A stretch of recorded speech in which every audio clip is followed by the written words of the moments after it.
Special report. Hi everyone, I'm Phil Lipoff. We are coming on the air right now to bring you the latest on the storm reports that continue to pour in from across this country. 22 tornadoes have been reported across 6 states so far. Tornado warnings are still in effect right now north of Nashville in Tennessee and in parts of Kentucky. That state, unfortunately, now reporting at least 70 dead from a devastating tornado outbreak in western Kentucky. These pictures are dramatic and difficult to look at. The preliminary reports of the primary tornado there on the ground for more than 200 miles. At least 3 others died in severe weather in Tennessee, and there is, at this time, 1 person confirmed to have lost their life when a tornado went through an Arkansas nursing home. Kathy Onan, mayor of Mayfield, Kentucky, joins us now on the phone. Kathy, can you hear me? Yes, Phil, I can. Okay, first of all, I just have to say before we get into the particulars of what's going on there, our hearts and thoughts are with you and your entire city, because we know Mayfield there was hit so incredibly hard, and in the overnight hours is probably the worst time for this to happen. How are you doing? How are your people doing who are out there who've been rescuing people all night long? My people are doing extremely well, Phil. There's nothing that touches your heart more than a first responder hard at work. And we not only have first responders from our city and our county and western Kentucky counties, but they are here from as far away as Louisville, Kentucky, and have been here since before dawn. And we are so blessed to have them here with us. Yeah, this needs to be one of those all hands on deck, everybody helping out, because what we're looking at right now, I'm not sure if you can see it, is devastation from block to block. We know there was a factory there that was hit particularly hard, but this tornado destroyed everything in its path. Do you know the extent of the damage yet in Mayfield? I do not. I have been out to the MCP, the candle factory, which is the point of our greatest loss of life that we know now. I have no numbers for you there. It was, of course, a night shift. This hit us about, I'm going to say around 9:30 last night. And so this company ships candles internationally, and I think they were getting ready, for big Christmas shipments. And so the devastation there is horrendous. And I was just out there probably an hour ago. The governor, the judge executive, and I and other local officials were there. And the effort, we hope, is still a rescue effort, but more than likely now it is a primarily recovery effort. It's hard to hear. Mayor, your governor has said that at least 70 people are dead. Loss of life could go up to around 100. When you were out there at the factory, describe for me, if you can, and I know I've seen one of the worst tornadoes to hit this country was in Moore, Oklahoma back in '99, and I was there for that. I know what the devastation looks like, but it's hard to explain to people. Tell me, please, what it is you witnessed out there at the factory. At the factory, which is so much metal and steel in that construction, that it looks as if it is just a bomb has gone off. And you hear that all the time, but unless you are standing in front of it, it doesn't really hit you. Our city hall, which houses not only the city government offices, but our police department and our fire department, which is one of our stations is right at that campus, they are both completely destroyed. And when the sun began to come up this morning and I walked out to view the city, all I could think of was matchsticks. It looks like matchsticks. Our buildings are destroyed. My church is destroyed. Our downtown churches are destroyed. We have no water here. Our water supply has been compromised. There is no electricity within the city. There are parts within our county that do have some electricity, and so we're trying our best to get those who have lost their homes into shelters there. Churches have opened up their buildings for us there, and so we have 2 local school systems, which are wonderful, and they are busing people out there. We have received, even though our water source is compromised, we have pallets and pallets and pallets of water.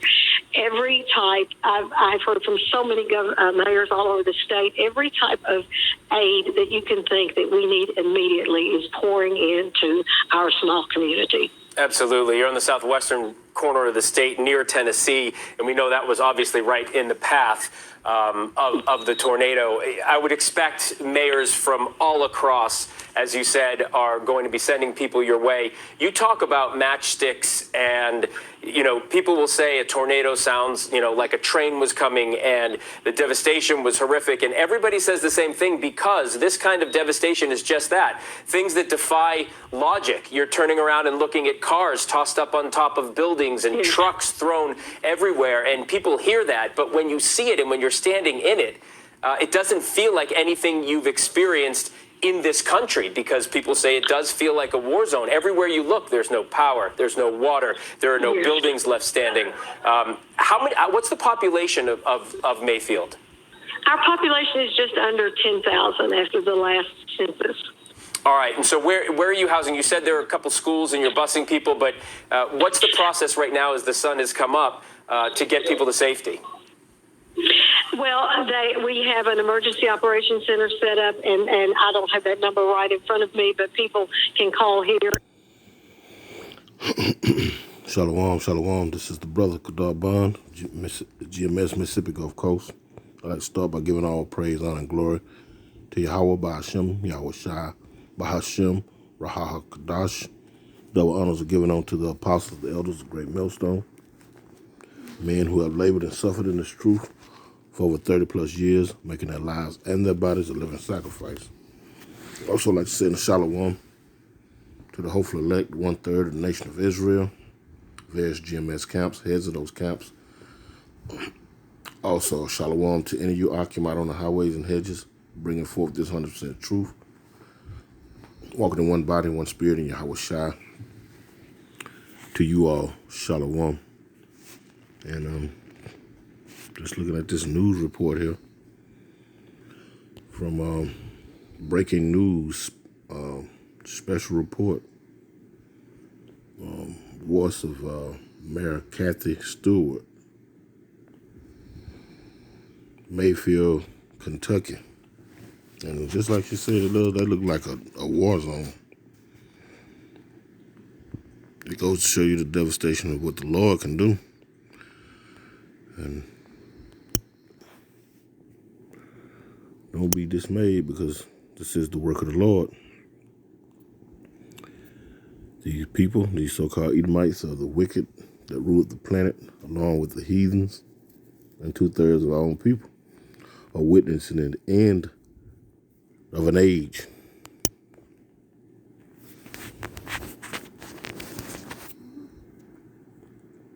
I mean, they're witnessing the end of an age.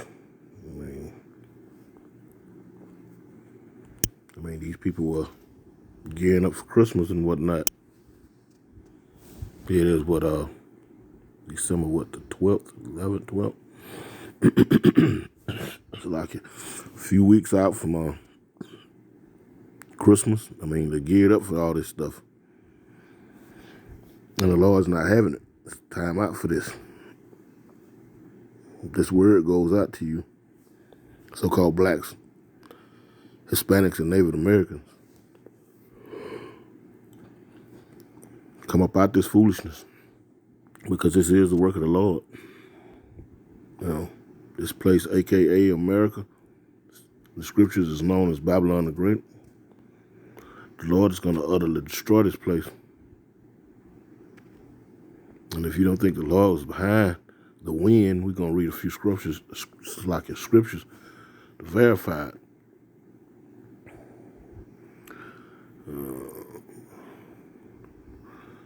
This is Amos chapter 4.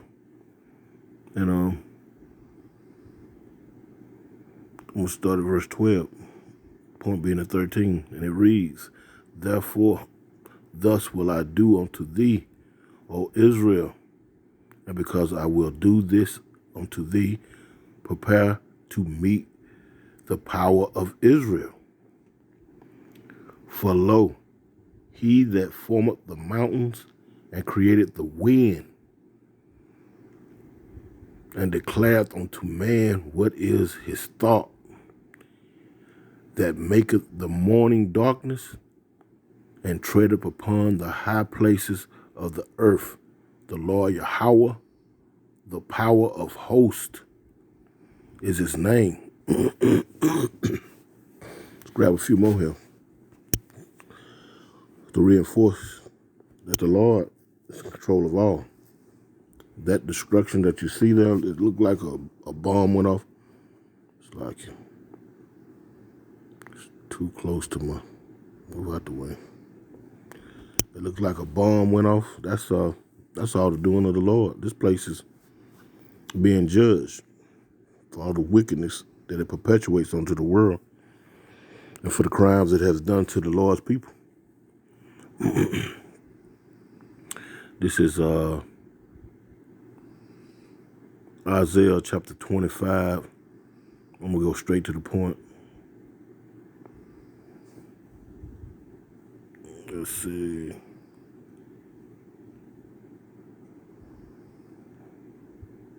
No. I got the wrong one. It's not in Isaiah. I think it's in Proverbs.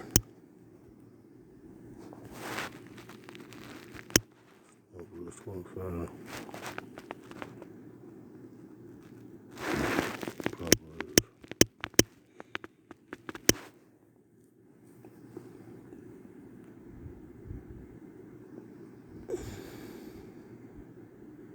This is it right here. This is Proverbs chapter 30.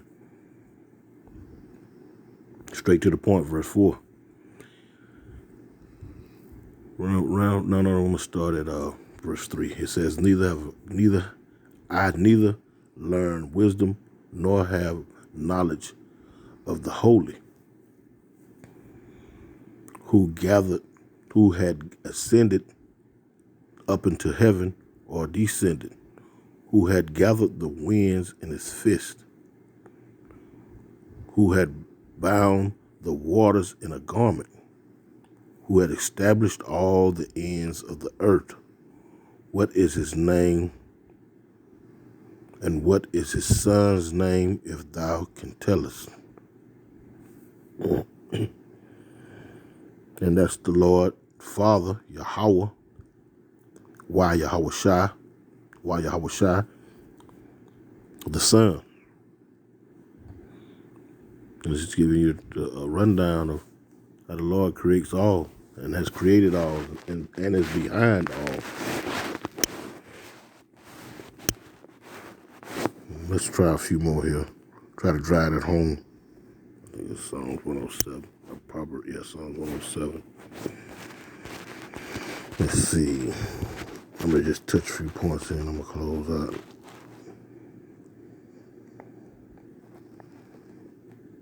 This is Psalms 107 and 24. If you have any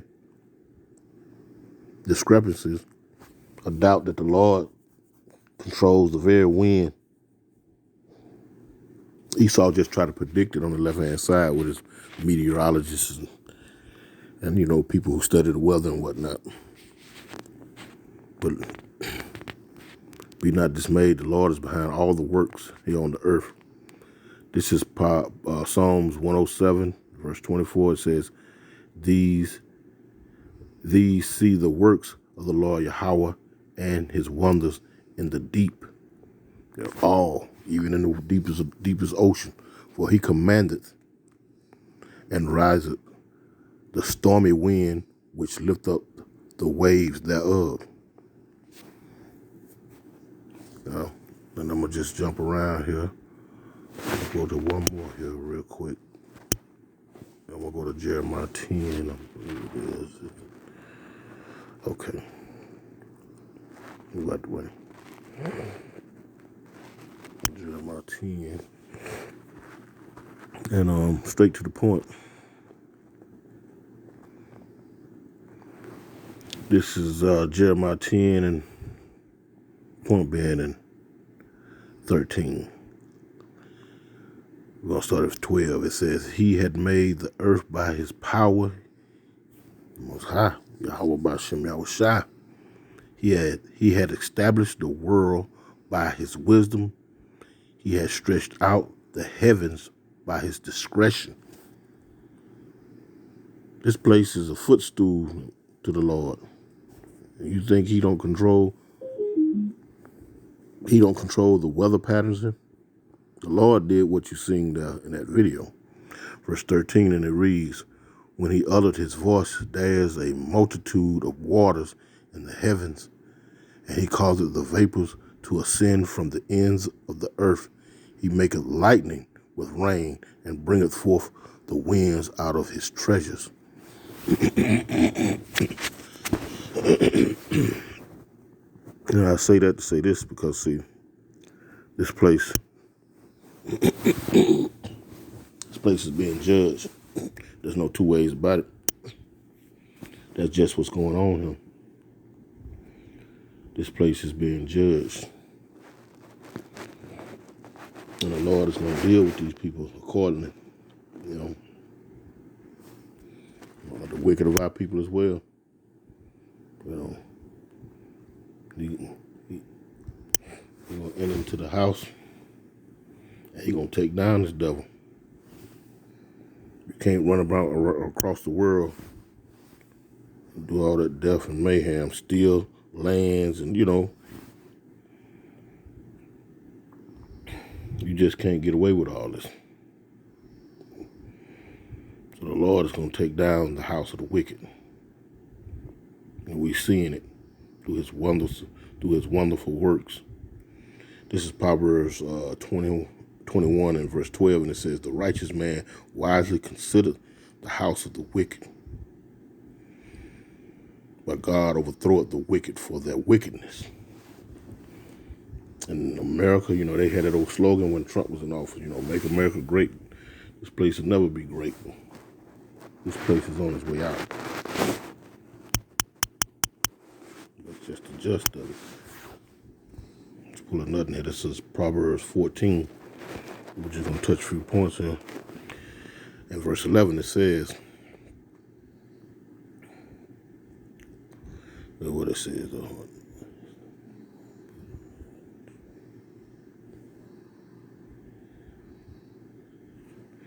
this is Proverbs 14 and 11. It reads, the house of the wicked shall be overthrown, but the tabernacles of the upright shall flourish. Yes, out with the old and in with the new. That's basically what we're seeing. We got to tear this place down, If you want to build a new building, you have to first tap the old building, demolish it, and clean it off and everything. And what they do, they come in and they put new concrete foundations and whatnot. They start the building process. Once they do building, they put the grass, all the vegetation and, the beautification and whatnot. So what we're seeing is out with the old and in with the new. It is what it is. Go to another one here. While they preparing to celebrate Christmas and Most High Yahweh by Shem Yahweh Shai got other plans. I think it's Elder Apostle Kabar likes to say, I'm just quoting the elder. He said, you want to make the Most High laugh, tell him what you got planned. This is Proverbs 3 and 33, and it reads, the curse of the Lord Yahweh is in the house of the wicked, but he blesseth the habitation of the just. Out with the old and in with the new. And this is a house that this man stole. Because the Gad, or the North American Indian, was over here before. Or the Northern Kingdom was over here before. This so-called white man come over here and just destroyed the utopia. Utterly destroyed it.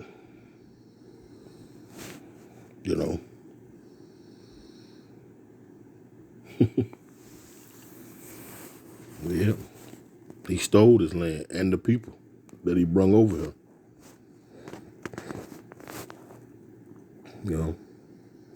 Let's go to one more here. Let's see. I think this was Nahum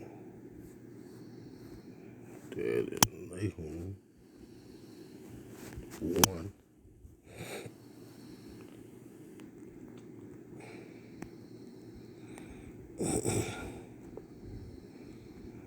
This is Nahum 1 and 3. Because of all the wickedry and the abominations that have been allowed over here and perpetrated by the people who rule the planet at this very time, so-called white man, who's biblically known as Esau, Edom. This is what the Lord says to that, what he's going to do. They're not going to get away with any of that. This is Nahum 1 and 3, and it reads, the Lord Yahweh is slow to anger and great in power. Just like they said, the factory looked like a bomb went off. You see, that was an upscale neighborhood. I mean, it wasn't just the upscale neighborhood there in Mayfield, but 22 tornadoes. That got to be the work of the Lord. Again, Nahum 1 and 3, the Lord is slow to anger and great in power and will not at all acquit the wicked. So you're not getting away with nothing. Manifest destiny and all that crap you told yourself while you was over here maiming, robbing, and stealing and killing. The Lord Yahweh had his way in the whirlwind and in the storm, and the clouds are the dust of his feet. Was that not a storm? The Most High said he was going to have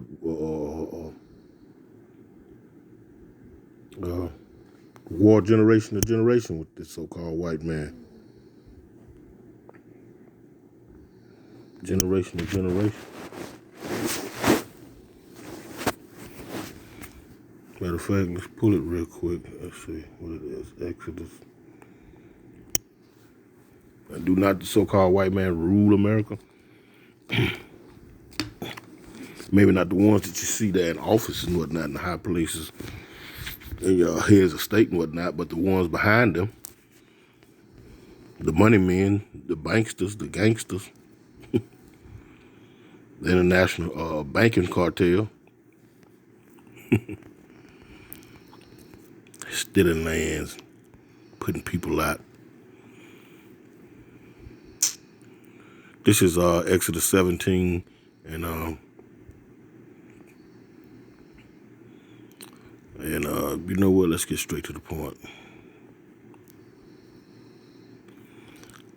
This is Exodus chapter 17 and verse 14, and it reads, and the Lord Yahweh said unto Moses, write this for a memorial in a book, and rehearse it in the ears of Joshua. In the ears of Joshua. For I will utterly put out the remembrance of Amalek from under the heaven. And Moses built an altar and called the name of Yahweh by Hashem Yahweh. That's going off right there. And verse 16, and it reads, for he said, because the Lord Yahweh has sworn that the Lord Yahweh will have war with Amalek from generation to generation. It don't matter where you go, Amalek, here in the New World, America, North America, South America, it don't matter where you go, the Lord is going to seek you out, and he's going to put an end to you utterly. And these storms and whatnot, out with the old and in with the new. I'd like to give all praise, honor, and glory to Yahweh by Hashem Yahweh. Double honors to the apostles and the elders of Great Millstone. Shalom.